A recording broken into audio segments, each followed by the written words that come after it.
Orca got stuck and cried for hours. When rescuers arrived, something incredible happens. This orca cried and whined for her pod to come get her. When she found herself beached on the sharp rocks, her family couldn't help her. But what rescuers did is incredible.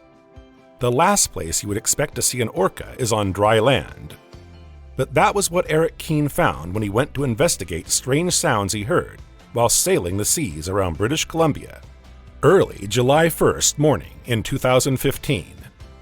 Eric is a whale researcher, and he was on his vessel, the Bangarang, conducting a study on fin whales in the area, when he heard mournful cries from a small outcropping of jagged stone on the shore of Andrew Rocks.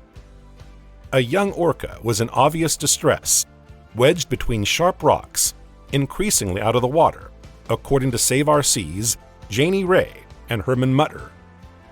About 7:30 a.m. Hey there, Viral Videos here. Before we go on, like this video, smash the subscribe button and click the notification bell. We post the most beautiful, amazing, and scary videos every single day. Let's proceed with the video.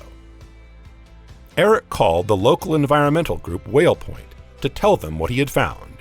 From Eric's description, the orca experts realized what must have happened. Orca pods in that area would often collaborate to hunt seals for food, some orcas chasing the seals towards the shore, while others patiently waited to spring the trap. The young female orca must have miscalculated her position, and as the tide went out, found herself in shallower and shallower water, until there was no way to extricate herself from where she lay wedged between the rocks. She was bellowing for help, obviously scared, and probably in pain, when Eric fortunately sailed nearby.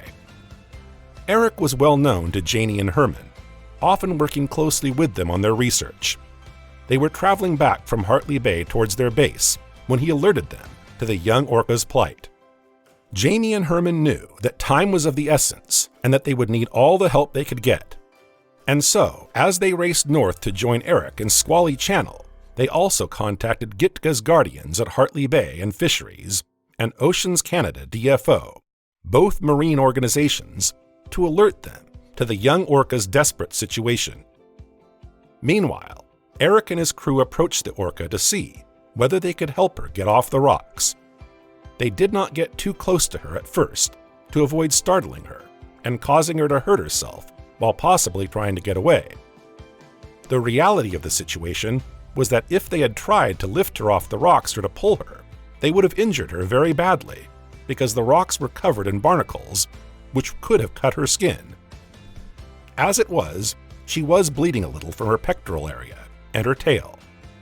At the arrival of Janie and Herman, Eric learned that John Ford and Paul Cottrell of DFO had given guidance over satellite phone to keep the orca cool and wet until the tide rose once more, at which time she would be able to free herself. The tide, however, would not rise again for another 8 hours, and so the marathon rescue began when they first approached her. The orca was obviously anxious about what their intentions might be. To be trapped and in discomfort and surrounded by humans must have been pretty scary for the young killer whale. Her breathing was quick and shallow, and gravity was obviously making it harder for her. Eric ingeniously put together a makeshift water pump from a hose and some duct tape, and went to the backside of the island, where he worked the pump for Herman, who used the hose to soak the orca with cooling seawater. All of the rescuers soaked sheets in seawater and placed these gently along the length of the orca's body. As they worked, the rescuers noticed that the orca's cries were quieting down and her breathing was becoming calmer.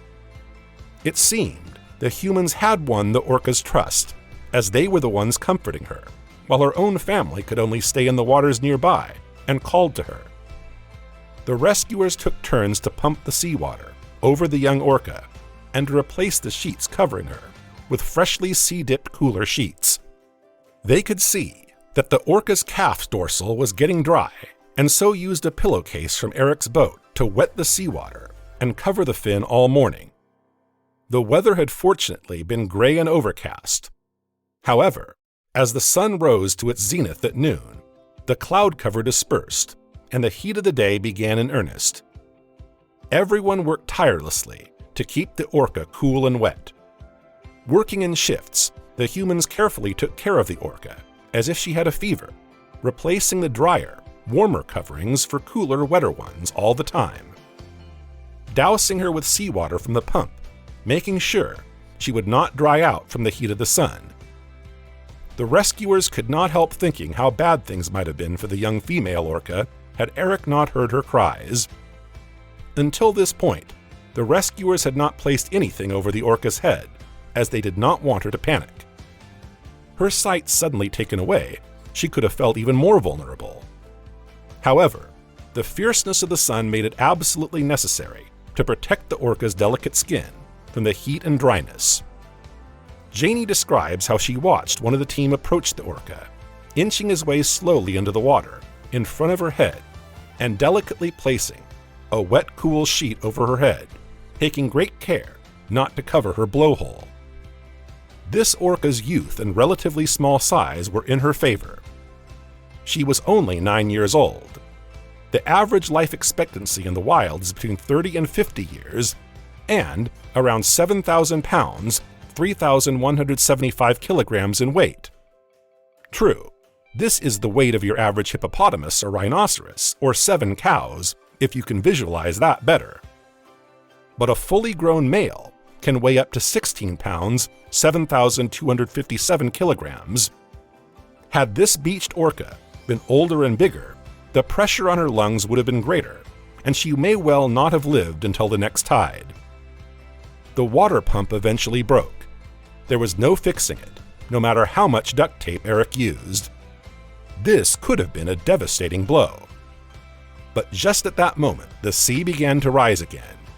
After a total of 9 exhausting hours, the tide had risen sufficiently for the rescuers to begin the process of setting the young orca free. They removed the sheets from her body and head and the pillowcase from her dorsal fin. The team knew that the time had come for the orca to do what only she could do, and that swam out of her rocky prison. They did not want their presence to startle her into trying too soon and injuring herself more seriously. And so they walked away and climbed up onto a nearby cliff to watch and wait. All of them felt the same, sending her all their wishes for strength and willing her to have the ability to free herself. The water level slowly began to creep up the young orca's body until it covered her. As it happened, she began to cry out once more. This vocalization seemed different. Perhaps it was excitement that soon she could be released, and yet she continued to lie there. She would occasionally lift her tail, but she was making no attempt to swim. Her rescuers were becoming worried. They wondered if something was wrong. Perhaps she was more badly injured than they had thought. Maybe she was too drained from her long ordeal to make this one last gargantuan push to escape. They realized then that they only needed to trust the orca calf's natural instincts. By moving her tail, she had been testing the depth of the water. And when she knew that it was safe and that she would not risk harm, she suddenly struck out in 2 huge thrusts free of the rocks. She sped through the sea from where they stood, watching from their boats, and on the rocks all around her, human rescuers screamed, "You go, girl!" and cheered in exhilaration and relief. They had done it. It had taken more than 9 hours of hard work and tender care, but they had managed to keep the young orca alive and well until she could return to her pod once more. Eric had placed the hydrophone into the water and was able to play the rescuers the orca's song as she vocalized over and over, calling for a response from her family. For a while, her voice was the only one. Eric and his fellow miracle workers experienced a moment of concern and doubt. Where was the young orca's pod? Had they given up on her after such a very long time on land? Had they sadly swam away to mourn her loss? As faint replies to the rescued orca's cries started to become audible from some distance away, a wave of relief washed over the waiting listeners. The young female evidently heard her family's replies too, as she swam in the direction of their transient calls, speeding away in joy and the thrill of release. the team of human rescuers stood together in their shared emotions. They were feeling so proud and overwhelmed by what they had managed to do together. Every one of them had given their all.